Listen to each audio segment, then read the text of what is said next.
Haidong! So in this video, we're going to talk about what is Gumdo.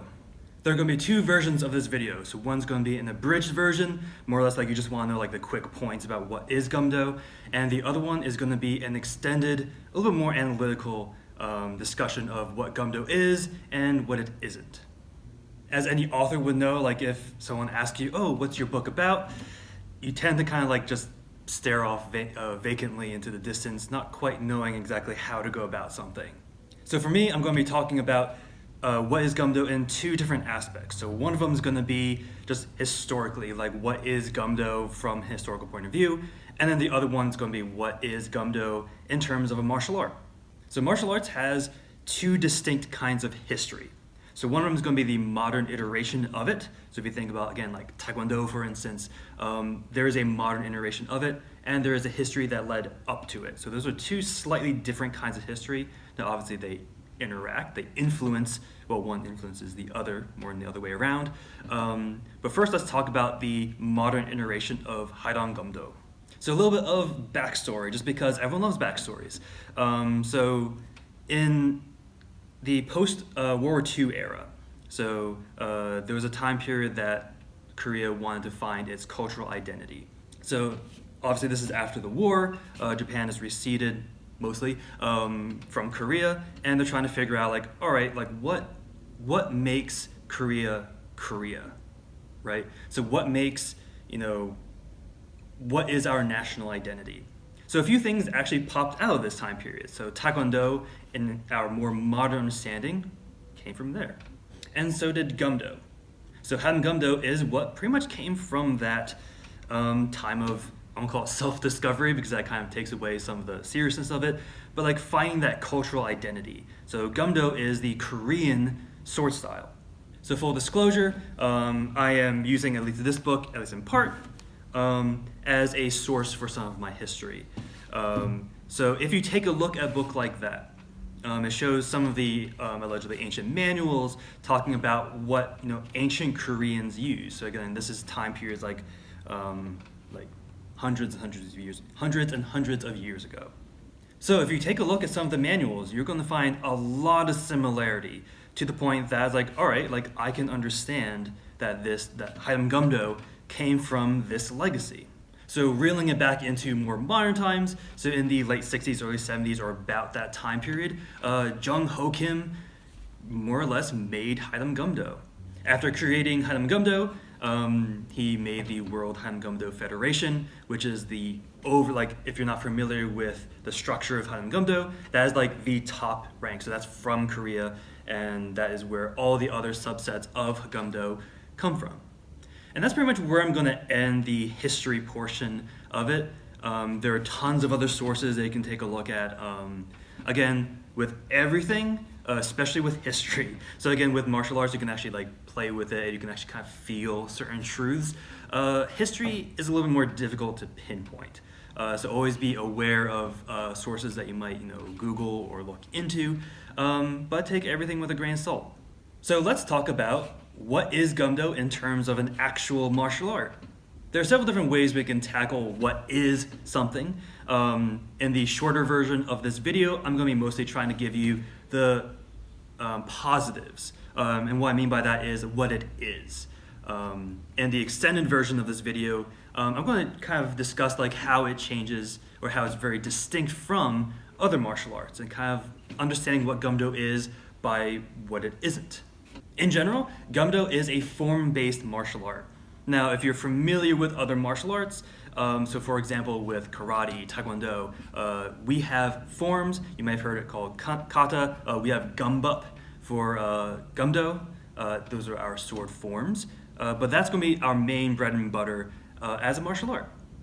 There are other aspects of Gumdo, so one of them is going to be sparring. And this is not something that every school does, but it is definitely something that my school and I specifically really want to focus more on. And that's going to be, again, more of a personal thing. So I'm going to kind of like sideline that a little bit, but just know that sparring is a part of it.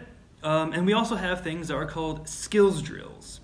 So we have several different kinds of skills drills. So there's one that's called candle snuffing. So we have a candle and we extinguish it with a cut. We have paper cutting. We have a hanging piece of paper and we cut it with a sword. We have throw cutting. We take an object, throw it, draw from the scabbard and cut it. Obviously chuck them and then take a look at what you cut.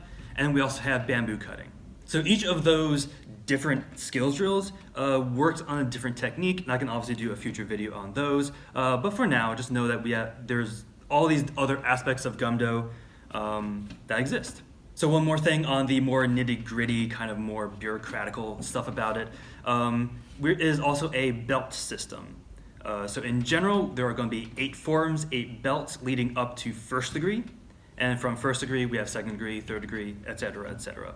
So that was the kind of boring-ish, like, okay, like this is like the PowerPoint version of what's included in a Gumdo class. But let's talk about what Gumdo is in terms, again, so finally, as an actual martial art, again, engaging with your body and engaging with your opponents.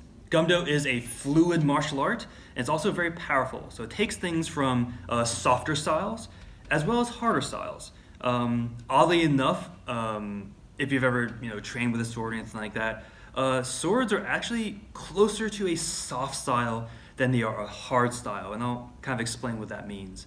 So swords cut more effectively, so at the very least, curved swords. So again, I might kind of make a little asterisk down here and kind of say, like, all right, if you're using like other kind of edged weapons, maybe something that's really thick and heavy, you may not necessarily want to have a soft style, but in general, having a curved sword, soft style is your safe bet for several reasons.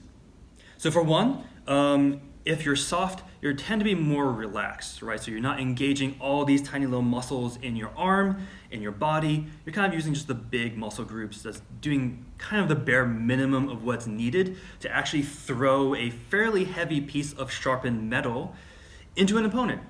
So if you're more relaxed, it's actually going to cause you less damage. It's going to actually be easier for your cut to slice through its target. In general, having a softer style is the way to go. So a couple of different ways that the soft style kind of shows itself in a Gumdo form. So you're going to see some of our stances are kind of similar to some of the soft styles that you might see like in Chinese martial arts or anything like that. So for example, our kimase, right, which is very bent in and kind of like, again, softer style, leaning back in your bomse, your back stance. In general, the stances are fairly softer. In addition to it being a slightly softer style, it is also a very powerful martial art. So Gumdo in general, so if you're doing Gumdo correctly, you should not hurt yourself, at least not any more than usual, like walking down the street, for instance. Gumdo is developed to work with your body to actually maximize what you can do with a cut. So for a couple examples of that, if you take a look at some of our stances, you might think like, all right, like that looks like it's very, very painful. If you think about sodosei, for instance, it looks very, very painful, and if you don't know what you're doing, it is. It is very painful if you are kind of going in without like any training, any instruction, or anything like that. But if you understand what the stance is, and you activate like the glute muscles, you activate the core, you activate the thigh, you activate, again, the lower back, you can sit in that stance for all you want. Now I say that and I can't do that for that long, but probably because I'm not doing it as well as I should. So in general, Gumdo works with your body as opposed to like twisting it into weird angles and stuff like that. It's mostly working with what works with your body. Gumdo, more than any other martial art that I've trained with, is very progressive. And what I mean by that is you learn Form 1. You learn the concepts associated with Form 1. You learn Form 2. Those literally build off what happened before it and obviously make it better. So they might take a little spin on things and that kind of stuff. And then each new form adds on to your knowledge until you hit black belt. We have a very good background of what works and what doesn't work in the sword fight. So potentially in other martial arts, you can sort of do forms out of order and it doesn't seem to matter that much, right? So you might be able to do Form 7, for instance, before you do Form 2, and it doesn't seem to make that much of a difference. Gumdo is going to be less so. So for example, just to give you a brief overview, Form 1 works on how to move with a sword, how to actually swing a sword, how to, move effectively without kind of getting stuck along the way. Form 2 assuming you know how to cut a sword, assuming you know how to move, now we're going to work on getting more power, getting a little more whole body motion. Form 3, okay, now you know how to move. All right, you don't always want to go 100% all the time, right? You need those pauses. You need time to reflect on the situation. And that just keeps going and keeps rolling up like that. So additionally, Gumdo is also broken into different styles. This is going to be a little bit less canonical, so I'm going to kind of leave that for a future video. But for example, in the first degree forms as well as the color belt forms, you do what's called the Sangsu forms. And those are a little bit more half and half with your body, right? So your body's doing half the work, your sword is doing half the work, and that's pretty good. After that, we do what's called a Yero, which is using a shorter sword, and then Banguk. So Banguk is going to be using allegedly a very, very Korean style of swordsmanship. There are other forms on top of that, but in general, I'm going to be limiting myself to the first 3 types of martial arts. All right, so I kind of described what forms are doing and that kind of stuff. Like, all right, what makes Gumdo different? Gumdo is mostly a one versus many style of swordsmanship. So what I mean by that is, like, so when you're doing a form, you're not just sniping this one person, you have to be aware of the whole battle, at least what's going on around you, right? So if I'm fighting you, I have to be aware of what's going on over here. I have to know what's going on back here. And so I'm gonna do my things here. I'm gonna still have my ways of checking the other locations, and when I'm done with you, I make sure I'm here. So in general, Gumdo is gonna be a one versus many style of a sword martial art. So another thing is, and this is kind of what makes Gumdo a lot more fun, at least for me, it's a generalist style. This is going to be more talked about in the extended version, but the short version of it here is going to be more or less that Gumdo, you can, so again, assuming that you kind of know the Sangsu, Yedo, and Banguk, just because that'll give you a little more of an advantage using a longer, a shorter, and then the Goldilocks condition, a sword that's, just right for you. If you know those 3 general styles, you can just pick up any old sword and do okay, right? So maybe better than okay, depending on like if it's also curved and all that kind of stuff. But Gumdo is in general a generalist style. So other ways that it is a general style is, so you can use the same motions with also several different kinds of weapons. So for example, if you think about the Sangsu forms, you have those nice deep stances, you have a 45-degree cut. You can swing a long weapon very happily using the Sangsu form. Now, if you're using a shorter weapon, so if you think about maybe like a machete or something like that along those lengths, obviously I wouldn't go as small as like a dagger or anything that small. But if you're thinking about a short sword, Yedo, right? Or if you have a really, really curved sword and you want to engage more of your body, Yedo.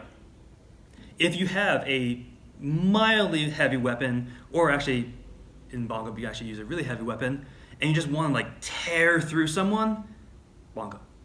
So if you more or less skip to the end, kind of have the bullet points, here they are. So in general, Gumdo is a generalist sword style. So you're able to pick up mostly any type of sword, and you can do something with it fairly effectively.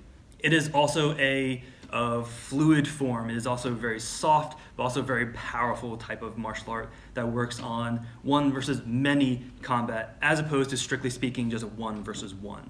There are also tons of different aspects to it. So I was talking mostly about forms, but there's also sparring, and there's also things that we call skills drills that are working on very specific types or very specific concepts of swordsmanship.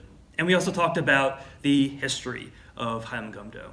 So I hope this was informative. If you want even more breakdown, there's going to be an extended version of this video, and I'll see you then. So until then, keep training.